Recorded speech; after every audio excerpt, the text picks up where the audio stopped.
शील प्रभुपाद की जय हो। आप सभी को शील प्रभुपाद के अपीयरेंस डे की बहुत बहुत शुभकामनाएं।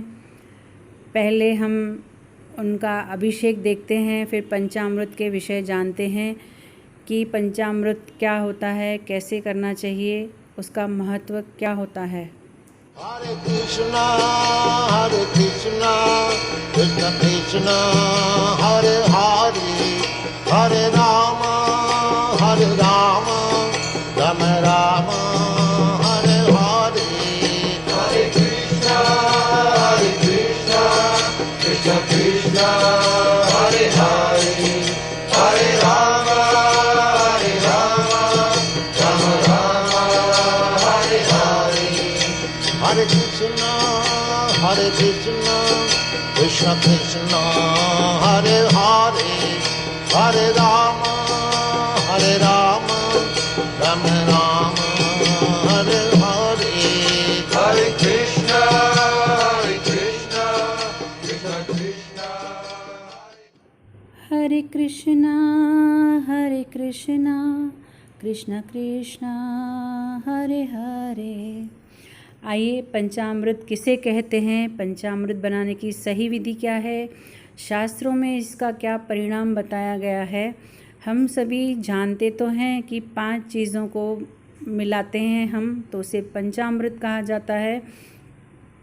और पंचामृत दही, घी, दूध, मधु यानी शहद, हनी और शक्करा यानी शक्कर का पाउडर या आधी पिसी हुई शक्कर का बना हुआ होता है। गाय का बना हुआ दूध, गाय का बना हुआ घी, दही, मधु, गंगाजल, शक्करा, यह सब मिलाकर पंचामृत बनता है। और यह मात्रा जो बताई गई है, इस मात्रा से ही हमें पंचामृत बनाना चाहिए। यहाँ पर आप देख सकते हैं स्कंद पुराण का प्रमाण है हमारे पास। और महानिर्वाण तंत्र में यह बताया गया है कि यह सब एक मात्रा में मिलाकर बनाया जाए, उसे पंचामृत कहते हैं। यानी सब हम एक मात्रा में भी मिला सकते हैं। और यहाँ पर पंचामृत की सारी सामग्री तैयार है और अंदाजे से ही ली गई है। गंगा जल, यमुना जल और फूलों की वर्षा करने के लिए पुष्प भी तोड़ कर रखे गए हैं। और जब पुष्पों की वर्षा हम करते हैं तो पुष्पों को तोड़कर, फूलों को तोड़कर रखते हैं, ताकि जो उनकी डंडी या पत्ते हैं वो ठाकुर जी को या हमारे गुरुदेव को चुभे नहीं। ऐसे भक्तों के भाव होते हैं। और फिर फूलों से ठाकुर जी का या अपने गुरु महाराज का अभिषेक हम करते हैं। और सबसे पहले दूध का अभिषेक, फिर दही का अभिषेक, फिर मधु का, फिर घी का, फिर शक्करा का, उसके बाद गंगा जल से हम चाहें तो बहुत सारे जूसेस का भी अभिषेक हम कर सकते हैं। लेकिन जूस जो है वह घर में हमें निकालने चाहिए, मार्केट के पैकेट वाले जूस लेकर नहीं। हाँ, मार्केट से फल लेकर आप ताज़ा फ्रूट जूस जैसे जूस सेंटर में निकलता है वो ला सकते हैं। जैसे गन्ने का रस होता है या बहुत सारे फ्रूट सेंटर होते हैं जिसमें फ्रेश उसी समय हमारी आँखों के सामने वो निकाल कर देते हैं, वह जूस लेकर आकर। लेकिन कोशिश यही करनी चाहिए कि घर में हम करें। और पैकेट वाले बिल्कुल नहीं, वह केमिकल युक्त होते हैं, तो इससे थोड़ा सावधान रहना चाहिए। और पंचामृत का अभिषेक करने के भी बहुत महत्व है, यह भी शास्त्रों में बताया गया है। फिर कभी एक वीडियो में हम बताएंगे। आज हम प्रभुपाद जी, हमारे दादा गुरु जी को प्रणाम करते हुए, इनकी चरणों की रज अपने मस्तक पर लगाते हुए, इनको दंडवत कोटि कोटि प्रणाम करते हुए इनके प्राकट्य उत्सव की हम सभी को बधाई देते हैं। और हम सभी को ही मैं कहती हूँ, क्योंकि मैं अगर कहूँगी आपको तो मैं उसमें नहीं शामिल होंगी। इसके लिए मैं हमेशा कोई भी बधाई या कुछ बोलती हूँ तो आप सभी को नहीं, हम सभी को बोलती हूँ। यानी मुझे भी दादा गुरु जी के अपीयरेंस डे की बहुत बहुत बधाई।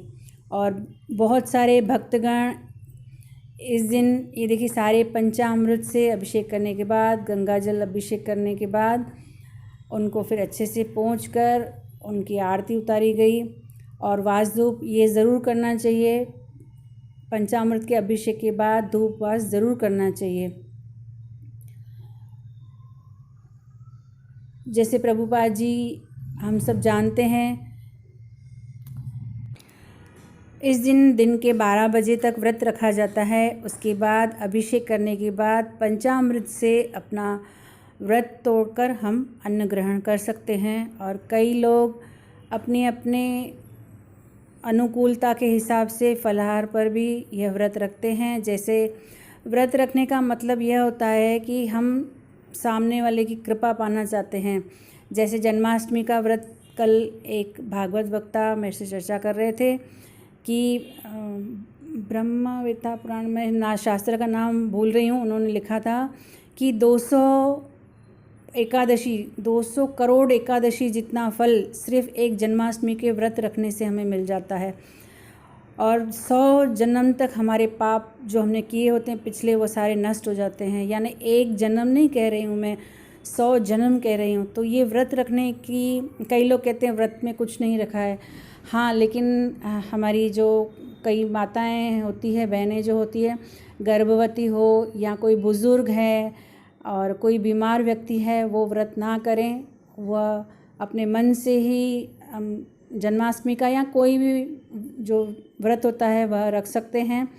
और ठाकुर जी या गुरुदेव हमेशा मन की बात समझते हैं और हमारी अवस्था को वह अच्छी तरह से जानते हैं। अगर हम सामर्थ्य है तो हमें व्रत ज़रूर रखना चाहिए। मेरा पर्सनल अगर मैं बताऊं तो मुझ में अब व्रत रखने की सामर्थ्य नहीं है, लेकिन एकादशी फलाहारी व्रत रखने की मैं कोशिश करती हूं, लेकिन हर बार नहीं कर पाती हूं। लेकिन फिर भी मेरे गुरु महाराज ठाकुर जी मुझसे प्रसन्न दिखाई देते हैं। उनकी कृपा मेरे ऊपर सदैव बरसती थी, बरसती है और बरसती रहेगी। कान पकड़ के अभिमान नहीं कर रही हूँ, मान कर रही हूँ, क्योंकि हम जब गुरुदेव की आज्ञा का पालन करते हैं, उनके वचनों पर चलते हैं, तो निस्संदेह है उनकी कृपा हम पर बनी रहेगी। और श्रीला प्रभुपाद ने श्रीमद् गीता का बहुत अच्छे से विस्तार करके हमें बताया है और पढ़ने के लिए प्रेरित किया है। और जन जन तक महामंत्र, आज भी जो श्रीला प्रभुपाद जी के फॉलोवर्स हैं वह जन जन तक गीता जी को पहुंचाते हैं और महामंत्र का जाप करते हैं। आउट ऑफ इंडिया में खासकर बहुत लोग फॉलो कर रहे हैं और बहुत अच्छा लगता है कि पाश्चात्य देश वाले लोग हमारे भारतीय संस्कृति अपनाते हैं। लेकिन कभी कभी दुख भी होता है कि हम भारतीय होते हुए भी हम प्रभुपाद जी को फॉलो नहीं करते हैं बहुत सारे लोग। बहुत लंबा विषय हो जाएगा। अब हम दर्शन करेंगे हमारे राधा रमन जी के। इनके घर में ही श्रीला प्रभुपाद जी, या श्रीला प्रभुपाद जी के घर में ही राधा रमन जी, दोनों अरस परस कुछ भी हम कह सकते हैं, उनके परिवार में और ये अभिषेक हुआ है। और हम उनको बहुत बहुत शुभ मंगल बधाइयाँ देते हैं और धन्य है ऐसे भक्त। और जब छोटी अवस्था में, जब ये खेलने कूदने वाली अवस्था होती है, ये सब करते हैं अभिषेक वगैरह, तो आनंद की कोई सीमा नहीं होती है। गुरु महाराज की अहेतु की कृपा का अनुभव होता है। एक बार बोलिए हरे कृष्ण कृष्ण कृष्ण हरे हरे, हरे राम राम राम हरे हरे। धन्यवाद श्रीला प्रभुपाद, धन्यवाद गुरु महाराज, धन्यवाद आप सभी का। आपने वीडियो देखा और इसमें से कुछ समझेंगे आशा करती हूँ।